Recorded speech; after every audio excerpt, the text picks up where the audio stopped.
My final question to you is somewhat related to the previous discussion, and that is about Prime Minister Narendra Modi ji.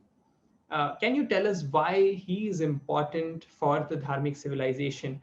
And also, if you could tell us about why there are so many people who like him, but there are also certain people, who dislike him and who feel threatened by him.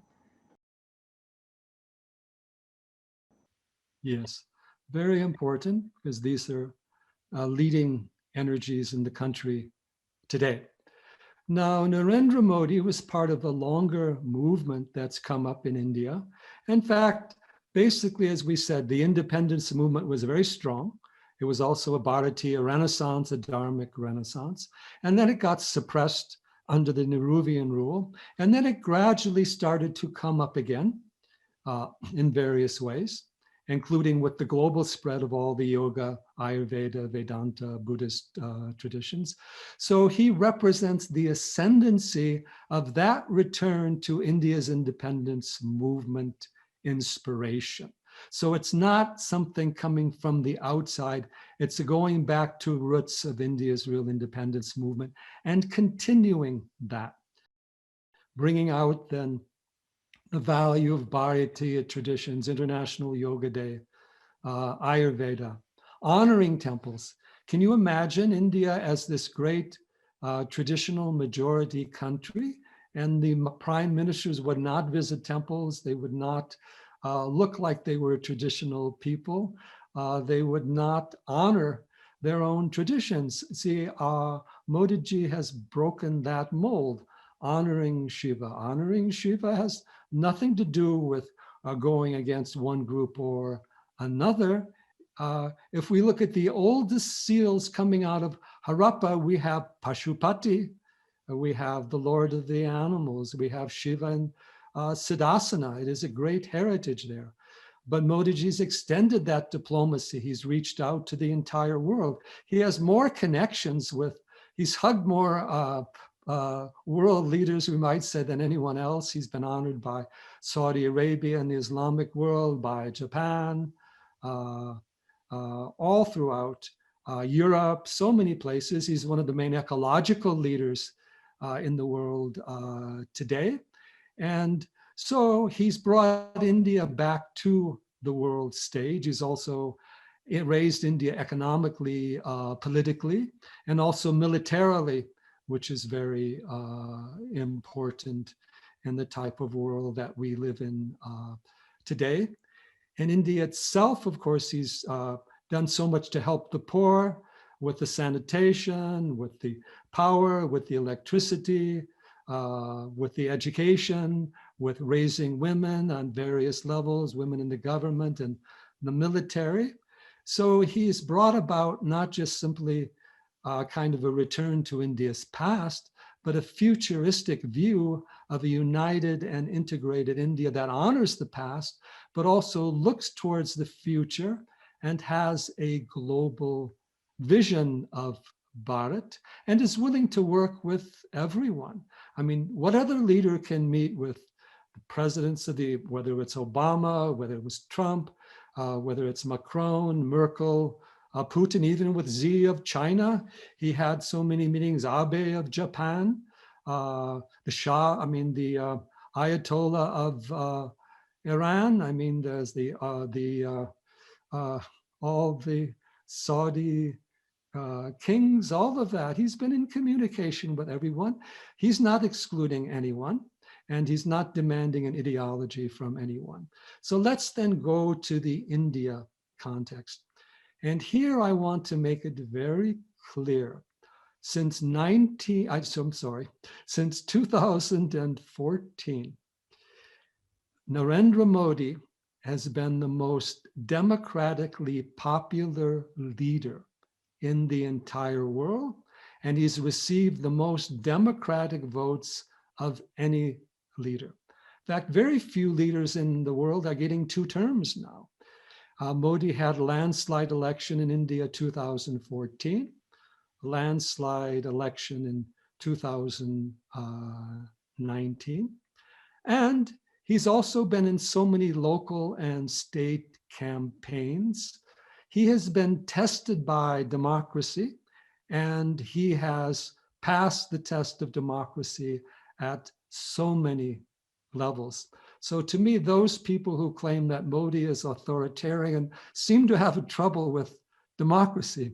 But he's there because of democratic wins. He's not there because of any authoritarian.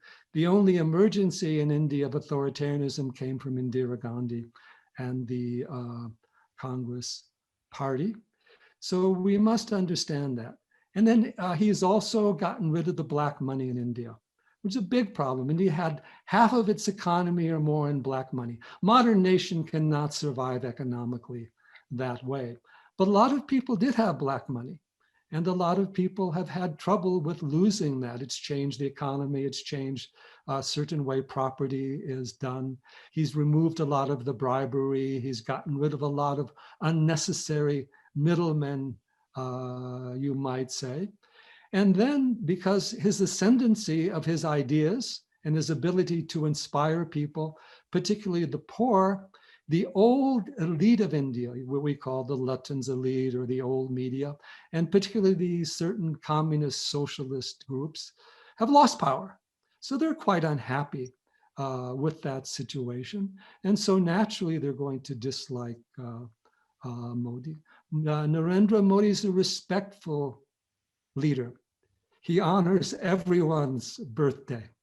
He's not just, a partisan figure. Of course, he'll criticize people during the election time as necessary, but he is himself not a polarizing figure.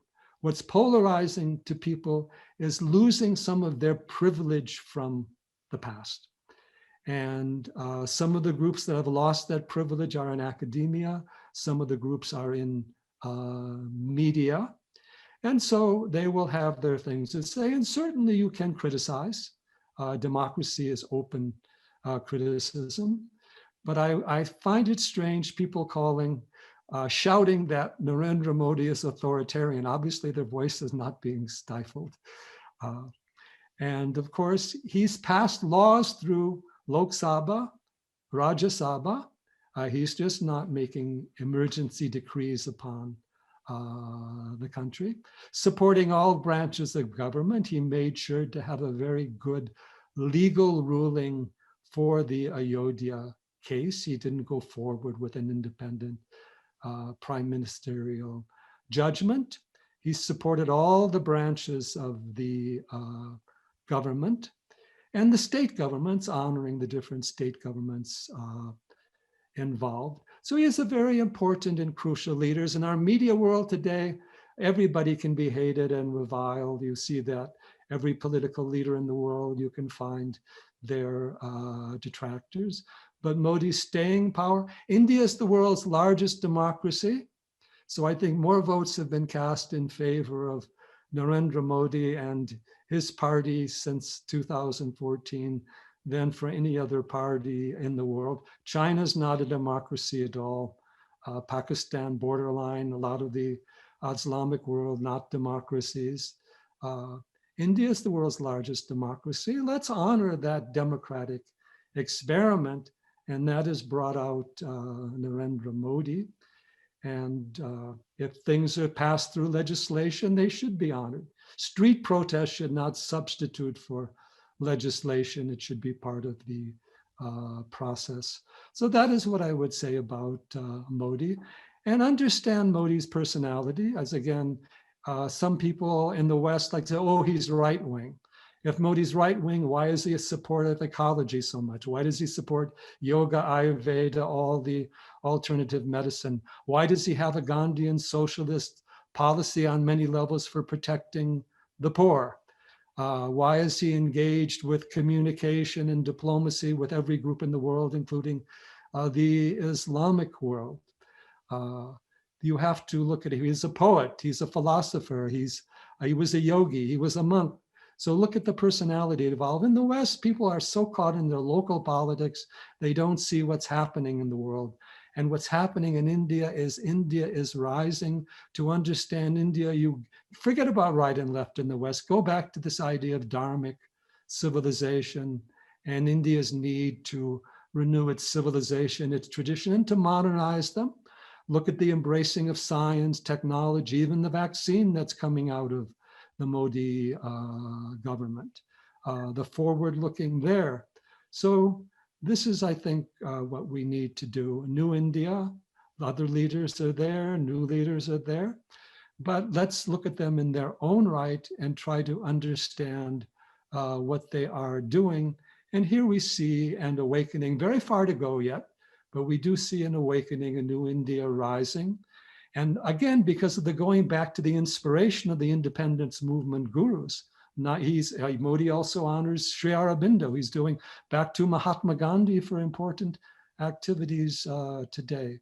So I would close with those particular words. Hari Om, Shri Gurubhyo Namaha. Please remember to subscribe to us and switch on the notifications for this channel. For our other social media links, more content, and to support our work, please visit citti.net.